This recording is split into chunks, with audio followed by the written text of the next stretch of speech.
जगन्नाथ सांग मैंने जगह को दर्शन कर आसला आज बहुत जल्दी आसी घरे पहुँच जाइलु से नहीं टाइम भी था आम हाथ में आम कहलु चल आज बलिया को भी दर्शन करदे आउ बलिया को भी दर्शन में न्यू ईयर दिन जाक करूँ ये दीप हरिका देख आसला जेहेतु पहड़ पड़ी कना भोग दिया संध्या धूप दिया से पहड़ पड़ी ये कहले चलो आगे बेढ़ा बुलीदे तापर ठीक पहड़ खोलला बेलू ठीक बलिया को दर्शन करदे कहले ठीक अच्छे चल कहीं बसवा शीत भी हो जल्दी दर्शन कर दी घर को पलैया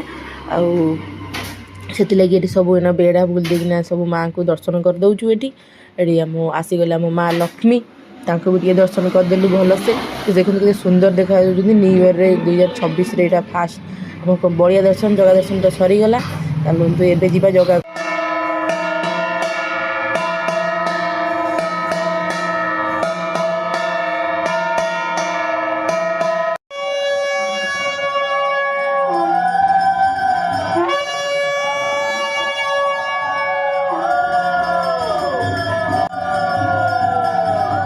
दर्शन करके आम पलि आस बलिया के सुंदर दर्शन कले समस्ते ना मुझे भी एडिट कली मुझे ना रियल आरती समझे शुणु के शांति लगुला से शुणिकी मो पुओ तो जुआ जीव आगे भेज रहा तार कोबी पकड़ा ताको बहुत पसंद आम टे नहीं आसलु गरम गरम मंचुरियन थंडार जो आसीचु कहीं फेरिकी जीवु टे पेट टे पूजा करदे जीवु आपर मुझे चटपटा चाट आनी एक्चुअली चाटा जी देखा जमी से खटा मत लगे चलते जी घर को।